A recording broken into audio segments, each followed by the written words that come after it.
This is a very special episode of You Are All Doomed.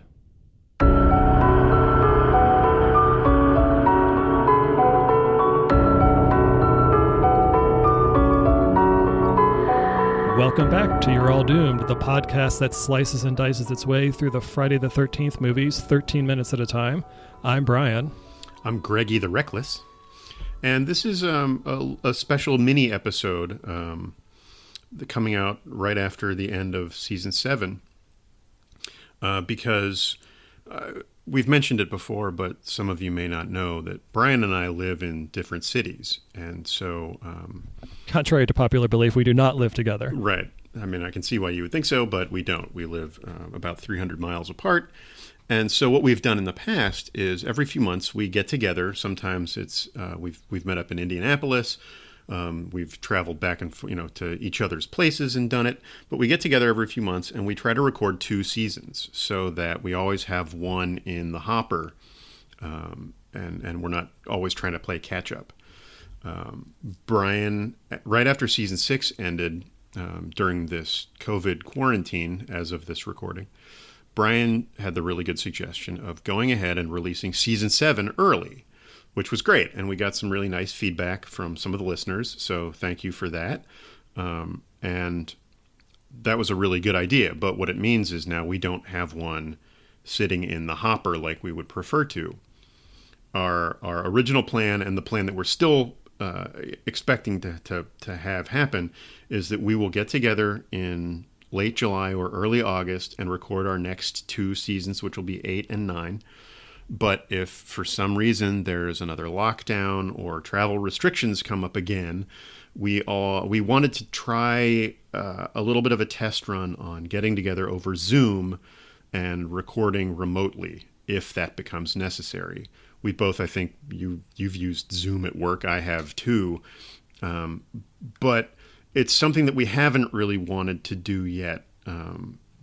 At least in my case, I don't want to speak for you, Brian, but I'm really resistant to it because the whole idea of doing this podcast was to get together with you, sit in a room like we always used to, and talk about Friday the 13th. This is a decent alternative, but I would prefer to avoid it as much as possible. Yeah, I agree. I mean, like, the premise when we started was obviously it was going to be you and me talking about Friday the 13th movies. We discussed at one point whether or not we wanted to have guests, but that wasn't the premise. We don't have anything against other people's opinions or wanting to hear what people think about these movies. But the premise of this podcast is you and I talking about it. We've grown up together. We've watched these movies multiple times together. So it's like, well, wouldn't it be a great excuse to get together and talk about them again? So yes, we preferred to do it in person. We never really imagined a scenario where that wouldn't be possible. We, figured there would be some, maybe an extended break or something because, we were just busy or something came up, but we certainly never expected, pandemics and lockdowns and things like that. So we would, prefer to do these in person, but we also want to keep doing this podcast and don't want it to just disappear because we can't get together. So like Greg said, it's, let's try it. Let's do this remotely. Let's see how it works. It may not be ideal, but if it allows us to buy ourselves a little bit more time to get together in person, then so be it. We're still hoping that the next 2 seasons will be in person, but at the very least, we've got this test that we're doing now to see, like, hey, does it work? Do we still have the same dynamic? Is it annoying? How much effort does it take for you to edit? Because, Brian does frankly, all of the production. So, with 2 different audio tracks recorded, simultaneously, but not on the same machine, how much effort is that going to take for him to splice together? Yeah, I'll let you know. Yeah. I'm going to be curious to know how much work it takes. But also just as a little bit of a status of the podcast, in case anyone is wondering why we don't have another season launching right after season 7, which as of this discussion has a few more weeks to go. And I like this idea too, because it's clear from our download and listener numbers that not everyone that listens to the podcast is on social media. We have, far fewer followers on social media than we do listeners. So sending out like a Facebook or a Twitter post saying like, hey guys, we're going to take a couple of months off, that's not going to reach everybody. So I liked this idea of this test because it kind of kills two birds with one stone. It's like, hey, we get to test the video capabilities. Do we like talking on video? What does it sound like? Does it sound okay? But then we're also still able to get the message out to everyone that's listening to it. Can I do this without pants? The answer is yes. Well, I mean, I have a couple of little Jason-related nuggets to share just to keep the theme of this podcast going. Do you have anything else to say before I launch into those, Brian? I mean, anything else you want to talk about or cover? No, you're all doomed. Oh, sorry. Go ahead. As you well know, during the pandemic, I've been playing a shit ton of Friday the 13th on Switch, partly because of the XP doubling event that they launched for March 13th, but then extended because of the coronavirus. So I've managed to level up to 82, which I'm not terribly proud of, but is fun. And I've got almost all of the Pamela Voorhees tapes that I've found. But I had a really agonizing match the other day that I wanted to tell you about because it was pretty damn funny. I had managed to find the propeller. Somebody had moved it to a weird location, but I spotted it on my map and I went and I tracked it down. I was the nerdy girl who has really good repair stats. So I ran to the boat and saw that it had already been fueled. So I was like, oh, sweet. I'm going to be able to put this propeller on and then get the hell out of here. And repaired it quickly. But Jason must have gotten the alert that the boat was fixed. And so he appeared immediately and grabbed me. And unbeknownst to me, the sweater-wearing guy, the preppy dude, was hanging around waiting for somebody to find the propeller and fix the boat too. So he came running and he had the wrench and smacked Jason with it, which set me free. So I was super excited. But I don't know if I pushed the wrong button or something, but I wound up getting back in the goddamn boat. So I was sitting right there again. Jason grabbed me again. The preppy guy wrenched Jason, freeing me a second time. And this time I managed to get off the dock and run away. And I think Jason must have followed me, figuring I was the weak link, because I saw later that the sweater guy escaped. So I think what happened is I led Jason off, allowing sweater guy to get in the boat and escape, which I'm happy about. Good for him. That's a good effect. But so then, while all this is happening, the police arrive at the camp. So I'm not too far from the exit, so I head off in that direction, as does everyone else who is still alive in the map. So I've already nearly escaped once. I'm running to the police. I've taken a couple of hits, so I'm hurt and I'm limping, but Tommy is there and other people are there, and they're kind of, we're all holding Jason at bay to some extent. So, I mean, I can see the police lights. I'm running or limping as fast as I can, but I decide to pause and spray myself just to give me a little bit of a buffer, and I don't realize that Jason is right there. So as I'm spraying myself to heal me, he hits me again, and then I'm dead. So, I mean, I was so close to escaping. I screamed. I was so mad. But, yeah, I mean, I don't know if there's any chance that the guy who saved my ass twice is listening. Thank you. That was a nice move, and I'm glad you escaped. Yeah, I haven't been playing quite as much as you have, but I originally had the Friday the 13th game on the PS4 and sang its praises to you for a long time and got up to maybe the high 30s, in terms of level. Not bad. And then just got kind of tired of it and put it aside. And then when it came out on Switch and you and I both had a Switch, we're like, well, this might be the perfect opportunity to jump online and play each other. And it took us a little bit of time to kind of figure out how to do it. But you and I have had some fantastic matches, and neither of us have headsets. So a lot of the times that we play each other online, we will just get on speakerphone and just so we can hear each other laugh. Because that's all we really do. I think, didn't we start off just one-on-one matches? Yes. And then we finally graduated to actually joining a live match with other randos in it.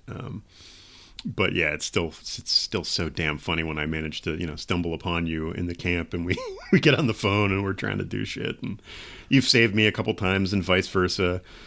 I remember you stabbed me in the back you were driving and had stopped to let me get in, but then you got out for some reason and thought I got out, and then you took off, and so I was stuck behind, and we're cracking up about that later. Yeah, I think one of my most gut-wrenching games recently was I was in a car, I was a passenger, and we were close to the exit. I mean, we were probably 100, yards from the exit, and the driver of the car crashed, and we all got out of the car, and we were just going to make a break for it. But you can't, for those of you who haven't played the game, you can't exit the game unless you're in the car. So we all got out of the car, and I think there's something you have to do to fix the car. So we waited a few seconds to fix the car, and while this was happening, Jason shows up, and so we all scramble, and everyone's jumping into the car, and I tried to go back into the same seat that I was in, but someone just cut in front of me just out of panic, and so I had to go around to get into the only seat which was still available, which is on the other side of the car. And as I was running around behind the car, the driver was reversing out to get away from the stuck tree and ran over me and killed me. and then the car just drove off, and they all lived, and I'm just laying on the road. And I was so, I know it wasn't intentional, but I was so angry. And I'm like, oh, I was so close to surviving. But the coolest thing was the very next game, I was in the same lobby with most of the same players. And the guy that was apparently the driver of the car had a headset. And when he started the match, he actually apologized on audio. He was like, awesome. Hey, man, sorry about that. And I just virtually tipped my hat to him. Right. Like, it's okay. It happens. Yeah, that game is great. I know that I've seen a lot of hardcore gamers who have a lot of criticisms about it, just because it's not very polished and it's pretty buggy, and people are mad that they never released the Uber Jason skin. But I mean, it's so goddamn addictive. It's so much fun. And I mean, I can't imagine if you and I had been in 8th grade when this existed. I mean, we would have been kicked out of school because we never would have done our homework. Right. Our grades would have been so bad. I mean, yeah, it's a great game, and I still do follow. Some of the developers are on Twitter, I think, and I'll see updates from them. It's mostly responding to critics of the game, and which is unfortunate. But the creators of the game, the developers, actually can't update the game anymore because of this ongoing lawsuit with the Friday the 13th license.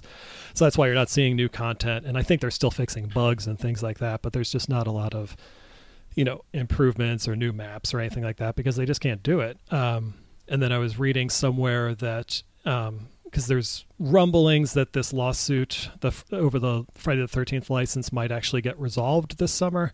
I don't know how that's been affected by the pandemic, but it sounds like it might be coming to a close. And they were wondering if the game would just ramp up again and if they'd come up with new updates. And it sounds like this incarnation of the game is probably done, and that it might open the door for a new game, down the road, which would be nice. But yeah, even if somebody else picked up that license and then used this basic framework and created a new version of it, that'd be fine. Didn't this team then go on to start on the Predator Hunting Grounds game? So they've yes, this ship has sailed. They've kind of moved on to new IP. Yeah, I think it's the same group. So, but yeah, we've gotten a lot of entertainment out of it. It's been a nice little thing to pass the time. Yeah, while we've been sitting at home. Yeah, highly recommended for anybody who hasn't tried it, for sure. The other thing that I wanted to bring up, because our next season will be part 8, Jason Takes Manhattan. A little confluence of events occurred that made me want to tell this story early. I would have saved it for the bonus episode or something. But I've started watching through the old Star Trek movies with my wife, and we are about to watch part 5, The Final Frontier, which is the shitty one that William Shatner directed. But there's a Friday the 13th connection to that for me, because I saw this one in the theater with a buddy when it came out. And it's one of my favorite experiences ever, but not because of Star Trek. Before the Star Trek movie started, and keep in mind, I'm going to preface this by saying this was before the internet existed. And I was not following Fangoria with any real regularity. So, like, we had no sense of what horror movies were coming out or what had been, what was even being worked on or anything. So this was a complete surprise. I'm sitting in this theater waiting for the Star Trek movie to start. And this trailer begins. It shows the New York City skyline. It's playing the Start Spreading the News song. And it's lingering on this person from the back. We can only see their back, at a little bit of a distance. And I'm figuring it's some stupid romantic comedy or like, Arthur 3 Straight Up or something stupid like that. And it takes forever, but it finally pans in close enough. And then the figure whips around and it's fucking Jason. And I remember cheering like a lunatic. I was so excited. I couldn't wait to get home and tell you that this movie was going to exist. And it had like Jason Takes Manhattan. New York has a new problem. And I mean, I don't even remember the stupid Star Trek movie because I was so excited that Jason was going to go to New York. So it's my favorite movie trailer ever because I can remember so clearly how excited I was. We'll post a link to it in case you've never seen it because it's awesome. I don't even remember. When I told you, did you already know about it? I mean, I don't remember. Like, my memory is seeing it in the theater and having the same reaction as you. Like freaking the heck out when I saw Jason turn around and be like, "Oh my God." So you were typically like, where did you see Final Frontier? Was it when you were still in Cincinnati? Yeah. This was like 89, I think, or something. So I mean, I was still in high school. Okay, so I don't know. I mean, we obviously weren't together. I just assumed we were, but I don't have a memory of where I would have been when I watched or saw that preview for the first time. But I do have the same memory. So maybe we saw the same, like a different movie that weekend, and we both regrouped and we're like, "Oh my God, I saw it too." It was the best. I mean, we'll get to the movie and all of the implications of that, but that was just such a great trailer and such a great idea for a movie. I mean, needless to say, the hype of the trailer lived up to the movie. So, we'll get there. Why are you laughing? I must have like a weird connection. It sounded like you were laughing. Something else. There was a little kid who fell off his bike outside. Oh, okay. So hopefully the next time you hear the dulcet tones of our voices, we will be talking about Friday the 13th, Part 8, Jason Takes Manhattan. As Greg mentioned, we are planning on getting together in late July, probably early August, and we will turn around the first episode as soon as we can after that. So unless you hear something different, expect to see something no later than mid-August. Yeah, one way or another, if it's in person or if it's this method. I mean, we'll see. But we're coming back. Don't worry. And either way, I won't be wearing pants. So to find out how Jason gets to Manhattan, we'll be back in a couple of months. But until then, I've been Brian. I've been Greg. And you're all doomed.